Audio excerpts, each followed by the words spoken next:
बिहार के मधुबनी जिले के एक छोटे से गांव के बाहर सदियों पुराना एक श्मशान था।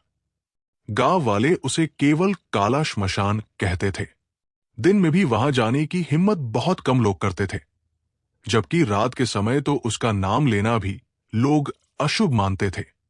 कहा जाता था कि उस श्मशान में जितनी चिताएं जलती थी, उतनी ही आत्माएं वहां हमेशा के लिए कैद हो जाती थी। वहां एक विशाल बरगद का पेड़ था, जिसकी जड़ें जमीन के ऊपर सांपों की तरह फैली हुई थी। कई बार लोगों ने दावा किया था कि रात के सन्नाटे में उस पेड़ से किसी बूढ़े आदमी के रोने की आवाज आती है, तो कभी किसी छोटी बच्ची की हंसी सुनाई देती है। लेकिन जिसने भी इन आवाजों का पीछा करने की कोशिश की, वो या तो हमेशा के लिए गायब हो गया या फिर कुछ दिनों बाद मानसिक संतुलन खो बैठा। गांव के बुजुर्ग हमेशा बच्चों को समझाते थे कि सूर्यास्त के बाद उस रास्ते से कभी मत गुजरना। उनका कहना था कि वहां सिर्फ राख नहीं रहती, वहां अधूरी इच्छाएं भटकती हैं। लेकिन जैसा अक्सर होता है, नई पीढ़ी इन बातों को अंधविश्वास समझती थी।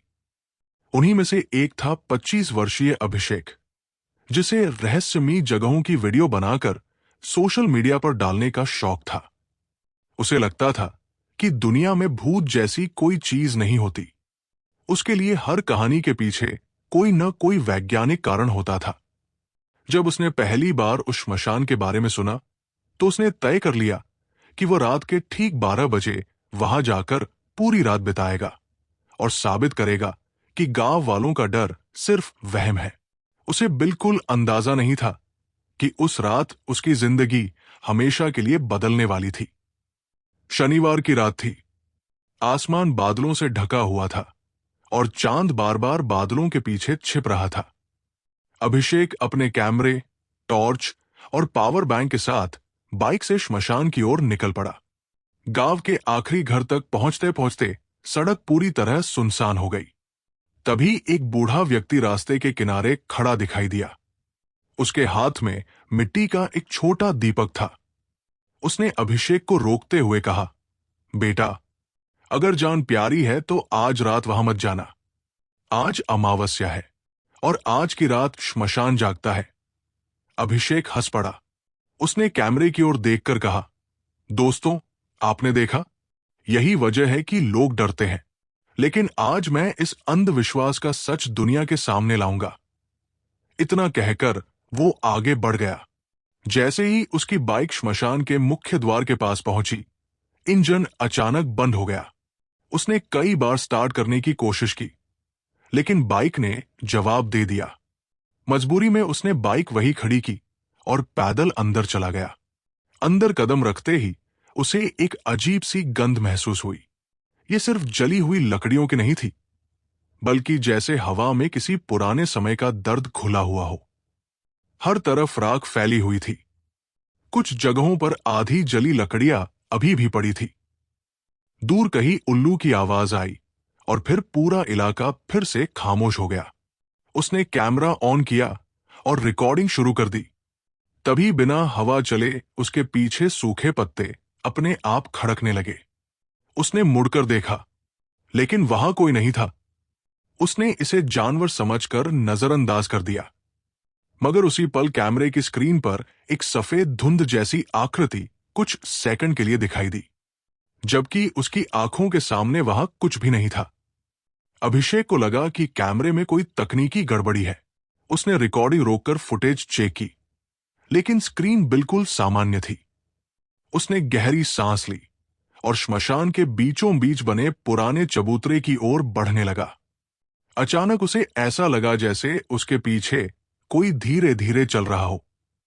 कदमों की आवाज बिल्कुल उसकी चाल के साथ मिल रही थी। जैसे ही वो रुकता, आवाज भी रुक जाती। उसने कई बार पीछे मुड़कर देखा, मगर हर बार सिर्फ अंधेरा दिखाई देता। तभी दूर एक चिता के पास उसे किसी औरत की परछाई दिखाई दी। वो सफेद कपड़ों में सिर झुकाकर खड़ी थी। अभिषेक ने जोर से आवाज लगाई, कौन है वहां? कोई जवाब नहीं मिला। उसने टॉर्च की रोशनी उस दिशा में डाली, लेकिन वहां कुछ भी नहीं था। पर जैसे ही उसने टॉर्च नीचे की, वही परछाई फिर दिखाई देने लगी। इस बार वो धीरे धीरे उसकी ओर बढ़ रही थी। अभिषेक का गला सूखने लगा।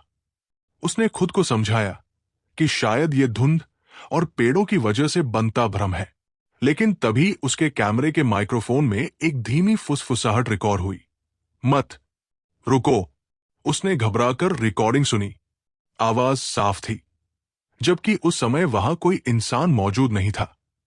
अब पहली बार उसके चेहरे पर डर दिखाई देने लगा। फिर भी उसने खुद को संभाला और आगे बढ़ गया। उसे लग रहा था कि शायद कोई उसके साथ मजाक कर रहा है, लेकिन सच्चाई इससे कहीं ज्यादा भयावह थी। रात के लगभग 1 बज चुके थे। अचानक पूरे श्मशान में एक तेज ठंडी हवा चलने लगी। बरगद के पेड़ की लंबी जड़ें हवा में ऐसे हिल रही थी जैसे किसी ने उन्हें खींच दिया हो। अभिषेक ने देखा कि पेड़ के नीचे कई पुराने मिट्टी के दीपक अपने आप जल उठे। उसने कैमरा उस तरफ घुमाया और धीरे धीरे आगे बढ़ा। तभी उसे लगा जैसे कोई बच्चा पेड़ के पीछे से झांक रहा है। उसने टॉर्च की रोशनी डाली तो वहां 8-9 साल का एक लड़का दिखाई दिया। उसके कपड़े पुराने थे और चेहरा राख से ढका हुआ था। लड़के ने बिना पलक झपकाए अभिषेक को देखा और मुस्कुराया। उसकी मुस्कान सामान्य नहीं थी। उसके होंठ तो मुस्कुरा रहे थे, लेकिन आंखों में सिर्फ खालीपन था। अभिषेक ने पूछा, तुम यहां क्या कर रहे हो? लड़के ने कोई जवाब नहीं दिया। वो बस अपनी उंगली से श्मशान के सबसे पुराने हिस्से की ओर इशारा करने लगा। अगले ही पल बिजली चमकी और रोशनी खत्म होते ही वो लड़का गायब हो चुका था। अभिषेक के पैरों तले जमीन खिसक गई। उसने पूरी जगह खोजी, लेकिन वहां किसी इंसान के पैरों के निशान तक नहीं थे। तभी उसके कैमरे की बैटरी, जो अभी कुछ मिनट पहले 82% थी, अचानक 3% पर आ गई। मोबाइल का नेटवर्क पहले ही गायब हो चुका था। अब उसे पहली बार एहसास हुआ कि वो पूरी तरह अकेला है, या शायद अकेला नहीं था। डर और जिज्ञासा के बीच फंसा अभिषेक उस दिशा में बढ़ने लगा जहां उस रहस्यमयी बच्चे ने इशारा किया था। वहां श्मशान का सबसे पुराना हिस्सा था, जहां वर्षों से कोई अंतिम संस्कार नहीं हुआ था। जमीन जगह धंसी हुई थी और राख की मोटी परत हर चीज को ढके हुए थी। अचानक उसकी टॉर्च की रोशनी एक टूटे हुए पत्थर पर पड़ी। उस पत्थर पर किसी ने बहुत पुराने समय में लाल रंग से कुछ लिखा था, लेकिन अब केवल एक शब्द साफ दिखाई दे रहा था, मत। अभिषेक उसे पढ़ ही रहा था कि उसके पीछे किसी ने बहुत धीरे से उसका नाम लिया, अभिषेक। उसकी रीढ़ में बर्फ जैसी ठंडक दौड़ गई। उसने तुरंत पीछे मुड़कर देखा, लेकिन वहां सिर्फ धुआं था। फिर वही आवाज दोबारा आई, इस बार बिल्कुल उसके कान के पास, तुम देर से आए। घबराकर उसने दौड़ने की कोशिश की, लेकिन उसके पैर जैसे जमीन में धंस गए। उसी समय पूरे श्मशान में एक साथ दर्जनों चिताओं के जलने जैसी नारंगी रोशनी फैल गई। चारों तरफ से धीमी धीमी फुसफुसाहटें सुनाई देने लगी। ऐसा लग रहा था जैसे सैकड़ों लोग एक साथ कुछ बोल रहे हों, लेकिन कोई भी शब्द समझ में नहीं आ रहा था। उसका कैमरा अपने आप रिकॉर्डिंग करने लगा। स्क्रीन पर जो दिखाई दे रहा था वो उसकी आंखों से दिख रही दुनिया से बिल्कुल अलग था। कैमरे में उसके चारों ओर दर्जनों धुंधली आकृतियां खड़ी थी और वे सभी एकटक उसी को देख रही थी। अभिषेक की उंगलियां कांप रही थी। उसने कैमरे की स्क्रीन पर नजरें टिकाई तो उसका दिल जैसे धड़कना भूल गया। जहां उसकी आंखों को सिर्फ खाली श्मशान दिखाई दे रहा था, वही कैमरे की स्क्रीन पर उसके चारों ओर दर्जनों धुंधली आकृतियां खड़ी थी। कोई अधजली चिता के पास सिर झुकाए बैठा था, कोई बरगद की जड़ों से लटका हुआ दिखाई दे रहा था, तो कोई बिना चेहरा लिए उसकी ओर धीरे धीरे बढ़ रहा था। सबसे डरावनी बात यह थी कि वे सभी एक साथ उसे ही देख रहे थे। अचानक कैमरे के स्पीकर से एक साथ कई आवाजें गूंजने लगी, मत देखो, भाग जाओ। लेकिन उन चेतावनियों के बीच एक भारी और गूंजती हुई आवाज बाकी सब पर हावी हो गई। अब लौटने में देर हो चुकी है। उसी क्षण कैमरे की स्क्रीन काली पड़ गई। अभिषेक ने घबराकर कैमरा बंद करना चाहा, पर वो बंद ही नहीं हो रहा था।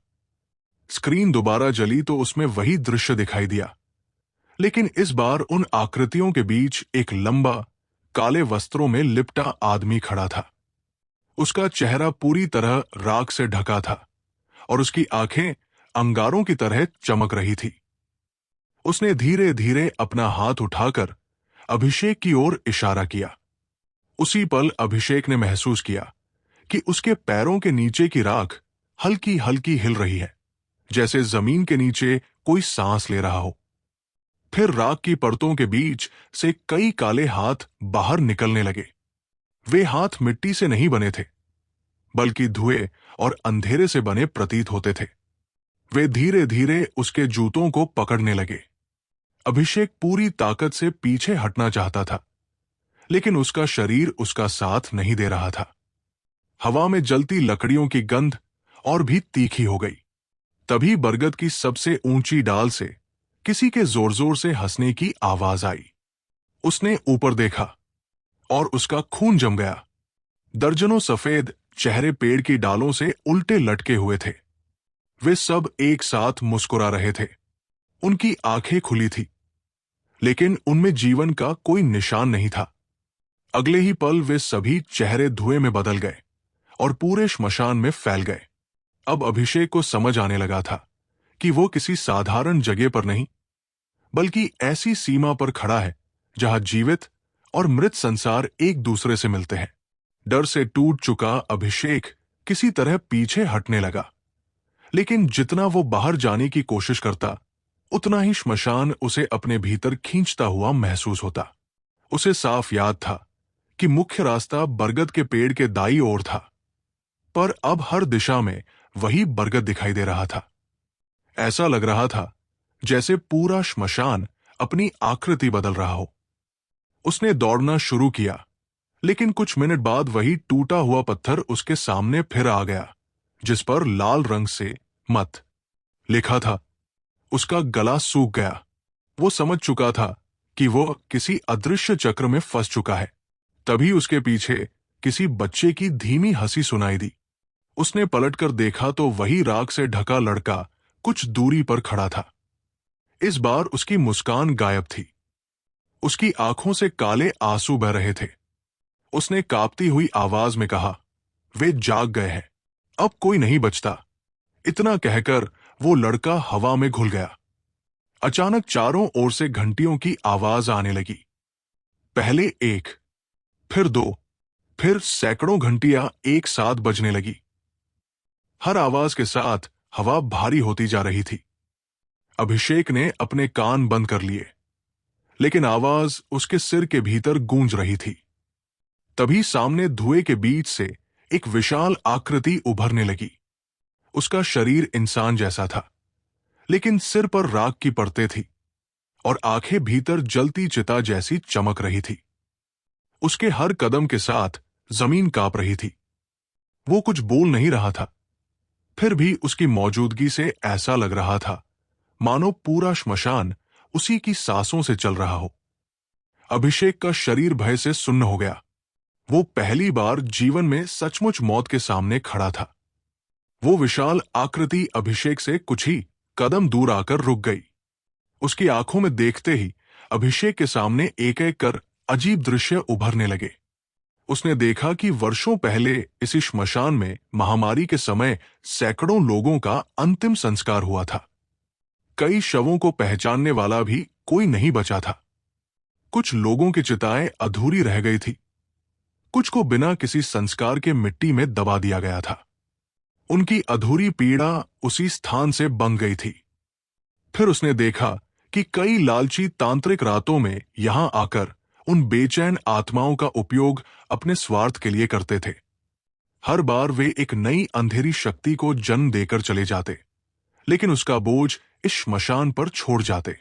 समय के साथ ये स्थान केवल मृतकों का नहीं, बल्कि अधूरी इच्छाओं, धोखे, लालच और भय का घर बन गया। तभी वो आकृति पहली बार बोली। उसकी आवाज ऐसी थी मानो कई लोग एक साथ बोल रहे हों। हम किसी को बुलाते नहीं, लोग स्वयं आते हैं, और जो सत्य देख लेता है वो कभी पहले जैसा नहीं रहता। अभिषेक ने कांपते हुए पूछा, मुझे जाने दो। आकृति कुछ क्षण तक उसे देखती रही, फिर बोली, जाने की कीमत होती है। उसी समय अभिषेक के कैमरे में अपने आप रिकॉर्डिंग चालू हो गई। स्क्रीन पर वही आकृति दिखाई दी, लेकिन उसके पीछे सैकड़ों धुंधले चेहरे खड़े थे। वे सभी धीरे धीरे मुस्कुरा रहे थे। अचानक स्क्रीन पर केवल एक वाक्य उभरा, जो देख लिया, उसे भूलना मत। और कैमरा अपने आप बंद हो गया। अचानक तेज आंधी चली। राख का तूफान पूरे श्मशान में घूमने लगा। अभिषेक ने अपनी आंखें बंद कर ली। उसे महसूस हुआ कि कोई उसके चारों ओर गोल गोल घूम रहा है। कभी किसी के रोने की आवाज आती, कभी किसी के हंसने की, कभी ऐसा लगता जैसे कोई उसके कान के पास खड़ा फुसफुसा रहा हो। फिर सब कुछ एकदम शांत हो गया। जब उसने धीरे धीरे आंखें खोली तो सामने सुबह की हल्की रोशनी फैल रही थी। पक्षियों की आवाज सुनाई दे रही थी। वो उसी मुख्य द्वार के बाहर पड़ा था जहां रात में उसकी बाइक बंद हुई थी। उसकी बाइक अब बिल्कुल सामान्य थी, जैसे उसमें कभी कोई खराबी आई ही न हो। गांव के दो लोग उसे देखकर दौड़े और बोले, तुम पूरी रात यही बेहोश पड़े थे। हमने कई बार आवाज दी, लेकिन तुम उठे ही नहीं। अभिषेक ने बिना कुछ कहे कैमरा उठाया। उसकी बैटरी पूरी तरह खत्म हो चुकी थी। गांव लौटकर उसने सबसे पहले कैमरे का डेटा देखा। शुरू की सारी रिकॉर्डिंग सामान्य थी, लेकिन रात ठीक 2:10 के बाद की फुटेज देखकर उसके हाथ कांपने लगे। वीडियो में वो अकेला कहीं दिखाई ही नहीं दे रहा था। कैमरे के सामने श्मशान का वही हिस्सा था, और वहां दर्जनों धुंधली आकृतियां गोल घेरा बनाकर खड़ी थी। बीच में वही लंबी काली आकृति थी। कुछ सेकंड बाद कैमरा अपने आप नीचे गिर गया और रिकॉर्डिंग बंद हो गई। वीडियो के अंतिम फ्रेम में सिर्फ 2 जलती हुई आंखें दिखाई दे रही थी। उस घटना के बाद अभिषेक कभी पहले जैसा नहीं रहा। उसने अपने सभी सोशल मीडिया अकाउंट बंद कर दिए। किसी को उस रात की पूरी बात कभी नहीं बताई, लेकिन उसकी डायरी में एक आखिरी पन्ना मिला, जो उसकी रहस्यमयी मौत के कई महीने बाद लोगों के हाथ लगा।